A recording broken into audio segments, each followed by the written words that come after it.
শিউলি ফুল কিভাবে ড্রয়িং করবেন আজকে খুব সহজে দেখিয়ে দেব আমার আপুদের। আর সেই সাথে সেলাই টিউটোরিয়ালটাও থাকবে। আশা করি ভিডিওটা আপনাদের ভালো লাগবে। স্কিপ না করে পুরো ভিডিওটি দেখার আমন্ত্রণ রইল। আসসালামু আলাইকুম, কেমন আছেন আমার প্রিয় আপুরা? আশা করি সবাই যে যেখান থেকে আমার ভিডিও দেখছেন অনেক অনেক অনেক ভালো আছেন। আমিও আলহামদুলিল্লাহ ভালো আছি। যে যেখান থেকেই আমার ভিডিও দেখছেন সবাইকেই স্বাগতম জানাচ্ছি। তো আমি ড্রয়িং করছিলাম শিউলি ফুলের। তো এই ড্রয়িংটা ক্যামেরা অন না করেই করেছিলাম, মানে ইদানিংকালে খেয়াল থাকছে না, মানে ভিডিও করছি অন না করেই ভিডিও করছি, ক্যামেরা চলা থাকে। তো এটা ড্রয়িং করার পরে দেখি যে কিছুই হয়নি। তো যাই হোক, এটা হলো হাতার ডিজাইন ছিল। হাতাতে আমি সাদা পেন্সিল দিয়ে ড্রয়িং করছিলাম। তো ড্রয়িং করাটা অনেকটাই কষ্ট হয়ে গেছে টাইলসের উপরে। তো টাইলসের উপরে কাপড় ঘষে যাচ্ছে আর রঙটা হচ্ছে না। তো যাই হোক, হাতার ডিজাইনটা আমার করা হয়ে গেছে। তো আমি এখানে দুইটা পেন্সিল নিয়েছি, যে সাদাটা দিয়ে করতে না পারলে সাইন পেন দিয়ে করব। তো সাদাটা ছিল ডায়মন্ড কালার পেন্সিল নিতে চেয়েছিলাম আমি, ওখানে নামটা দেখিনি, বেটাকে বলছি, খুব তাড়াহুড়া করছিলাম, সন্ধ্যা হয়ে যাচ্ছিল। তো ডায়মন্ডের ক্ষেত্রে এখানেও আমার সাথে ব্যতিক্রম হয়েছে, মানে এখানেও নকল ডায়মন্ড দিয়েছে, মানে এটা কি যেন একটা পেন্সিল দিয়েছে, নামও বোঝা যাচ্ছে না। তো যাই হোক, রং হচ্ছে, যদিও শক্ত জায়গায় যখন রং করছি তখন হচ্ছে, কিন্তু এখানে টাইলসে মানে স্লিপ কাটছে আর রংটা হচ্ছে না। আবার নিচে যখন কাপড় দিচ্ছি তখন কলমের ভরটা ভালো পড়ছে না, এই জন্য রং হচ্ছে না, মানে মোটা হচ্ছে কেমন যেন। সব মিলে খুবই বিপদে পড়ে গেছে এই কালার পেন্সিল দিয়ে রং করতে যায়। তো যাই হোক, এখানে আমি জামার শেপটা করছি। হাতাটার ডিজাইন তো অলরেডি হয়ে গেছে। এখানে জামার শেপ নেওয়ার জন্য, মানে জামাতে ডিজাইন করার জন্য গলার শেপ নিচ্ছিলাম। গলার মাপটা দিয়ে এখানে গলার একটু ডিজাইন করব, সাথে পুরা বডিতেই ডিজাইন থাকবে। মোট কথা শিউলি ফুলের ঝাড় দিয়ে আমি ডিজাইন করব। তো শিউলি ফুল ড্রয়িং করেছি, বেশ অনেক সুন্দর লেগেছে। কিন্তু শিউলি ফুলের ড্রয়িংটা ফুলের পাতা ঝাড় দিয়ে বাচ্চাদের ড্রেস, বড়দের ড্রেস বা শাড়িতে কিন্তু শিউলি ফুল অনেক সুন্দর লাগে।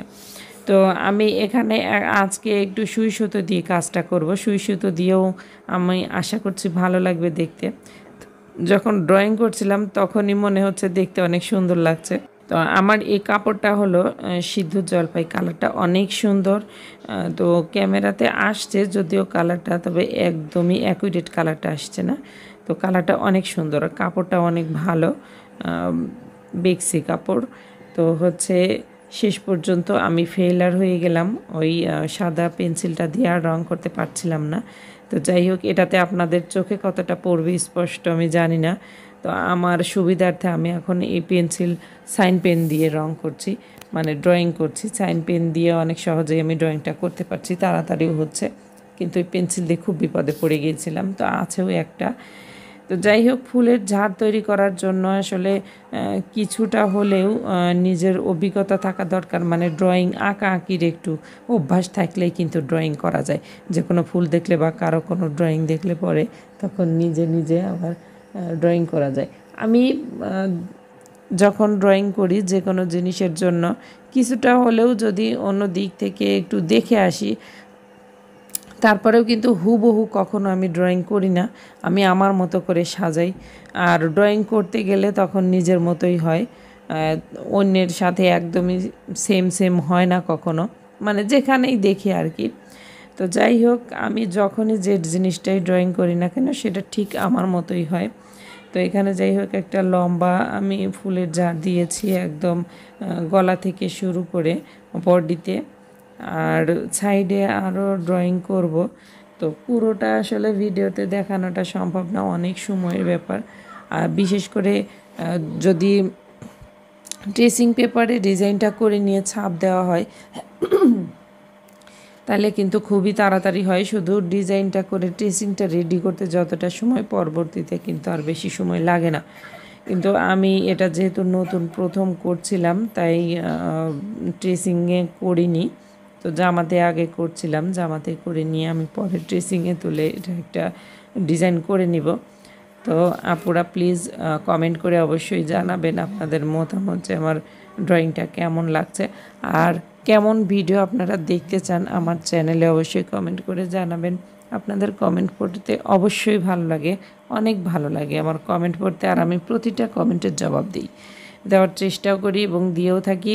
তো এখানে লাল কালার পেন্সিল দিয়ে যখন কাজটা করছিলাম তো ভালোই লাগছিল দেখতে, ক্যামেরাতে একটু হালকা অবশ্য আসছে। যে সব আপুরা ড্রেস নিয়ে ব্যবসা করতে চান তারা প্রথমত কিন্তু বেশি কিছু ইনভেস্ট না করে এই ট্রেসিং, এই বিভিন্ন জিনিস অনেক অনেক প্রয়োজন হয় অনেক জিনিসের ব্যবসা করতে গেলে, তো সব কিছু অনেক ইনভেস্ট না করে এই সামান্যতম একটা পেন্সিল কিনে, একটু কয়েক গজ কাপড় কিনে, অল্প একটু সুতা কিনে নিয়ে কিন্তু শুরু করতে পারেন, দেখতে পারেন যে আসলে আপনার বিজনেসটা হয় কিনা।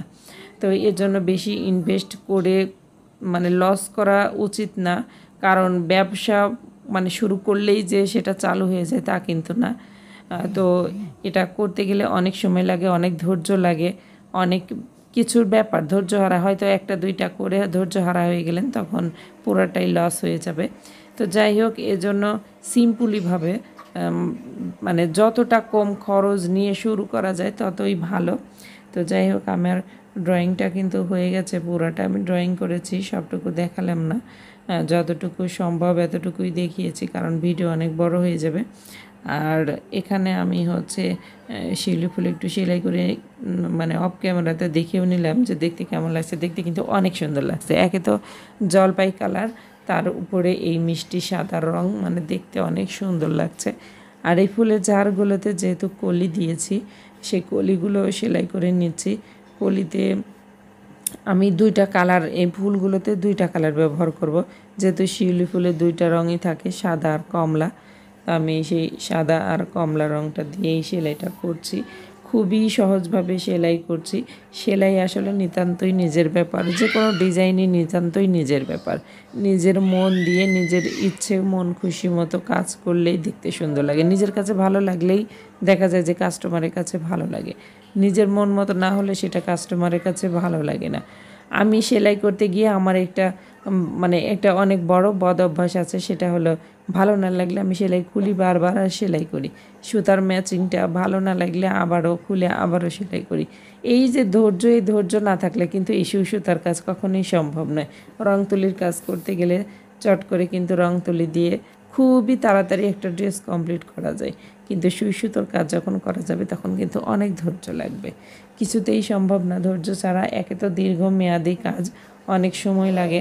তো আমি বিভিন্ন ধরনের কাজ করি, এক কাজ নিয়ে বসে থাকি না, বিভিন্ন ধরনের কাজ করি বলে আমার মনে হয় আমার রুচির পরিবর্তন হয়, এজন্য কাজ করতে ভালো লাগে।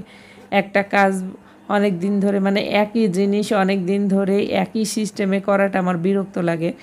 আর আগের মতো ধৈর্য ধরে কাজ করা আসলে এখন হয় না, অনেকটাই বিরক্ত লাগে। মানে আগে যেরকম পরিশ্রম করতে পেরেছি এখন কেমন যেন মানে বিভিন্ন ধরনের টেনশন মাথায় কাজ করে। আসলে মাথায় কিন্তু টেনশন থাকলে কোনো কাজ ভালো লাগে না, আগায় না। মাথাটা যতটা ফ্রেশ থাকবে, যতটা কাজে মন দেওয়া যাবে, যে কাজই হোক মন দিয়ে যদি কাজটা করা যায় তখন আর সেটাতে সমস্যা হয় না, বা জিনিসটা অনেক সুন্দর হয়, কাজ আগায় করতেও ইচ্ছা করে। তো আসলে পরিস্থিতি যাই হোক, তো এখানে আমি গিট ভরাট দিচ্ছিলাম। আমার কাছে মনে হচ্ছিল যে গিট ভরাট দিয়ে সেলাইটা বেশি ভালো লাগছে আমার কাছে, তো আমি ফুলগুলোতে গিট ভরাট দিচ্ছিলাম।